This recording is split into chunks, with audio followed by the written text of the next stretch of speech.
Today we're going to have a look at a lens which is not a brand new lens, but it's still an exciting lens to talk about. It's the Tamron 150-500 f5 to 6.7. This is for Sony E-mount. Now, I've used this with the Sony a7 III, which is what I shoot most of my videos on. It's what I'm shooting on right now. And I've used this with the a9 III as well, which is a really interesting couple of cameras to test this out with. An older camera, which has much older technology in it, and then realistically the newest and best technology Sony has to offer, which really gives you a kind of good idea of how this lens performs. Now, 150-500 gives you a lot of room for how you want to shoot. Obviously, things like wildlife and sport are going to be great with this. It's not the fastest aperture out there, f5 to 6.7, but to be honest with you, low light capability is so good now that that probably doesn't matter that much. And actually, it does enable Tamron to keep the lens nice and small. I've got to say, for a 500mm focal range all the way out, this is not too big at all. Now, it is an external zoom, as you would probably expect, but it means you can have this in your camera bag with no issues at all. You don't have to take up loads of space, move kind of little compartments around to fit it in, which I really appreciate. It's not the lightest lens in the world, but I had no issues hand holding this out and about, taking photos of squirrels, trying to take photos of birds in flight, all that kind of stuff. It does come with the tripod collar as well, which you'd expect on a lens like this, but for me personally, I like to use these kinds of lenses handheld. Now, what is important in a lens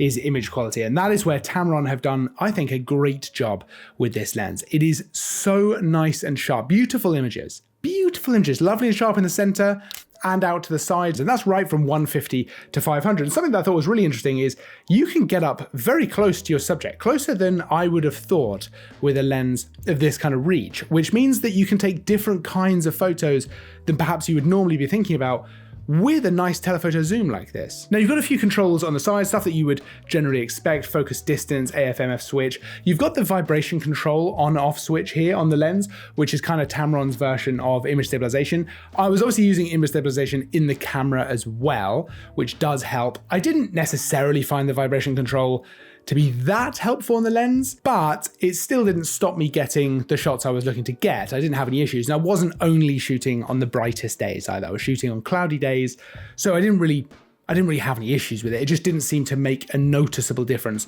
when I turned it on. But let's talk about something that I absolutely loved on this lens. So the zoom ring's right at the top, nice and big, nice and tactile, super easy to use while you've got your eye up to the viewfinder. But something that's really cool, I thought, was yes, you've got a lock on the side here, so you can lock this in at 150, but if you extend this out, let's say we go to 300mm, we can just pop that zoom ring out like that, and it's gonna lock in place at 300mm at any position. We can lock that in, and it's incredibly easy to do, like I say, with your eye up to the viewfinder, so that you're then not accidentally changing that focal length if you have one in mind that you want to stick to. Now, we see locks all the time on lenses like this, but typically it is just at either 150 or all the way out or something like that. It's really nice to see such a nice, easy to use mechanism like that at any position. So all the way to 250, locked, that's not going to turn. That's really cool. I think that's really nice. You have got a manual focus ring at the back here as well, which, I'll be honest, it's not the nicest manual focus ring I've ever used, but I'm not really using manual focus on a lens like this. So for me personally, it doesn't matter, but probably worth making a note of just if that is something you're interested in. Now, the bokeh is always going to be an important part of a lens like this, right? You're always going to have out of focus backgrounds, out of focus areas when you're shooting with a lens like this. And I've got to say, the bokeh looks really nice. It's nice and kind of clean, nice and smooth. You don't get loads of artifacts, which is great. That's exactly what you want. I just think it looks very nice. And I think overall, the images look very, very pleasant. They're very nice to actually look at, to take in.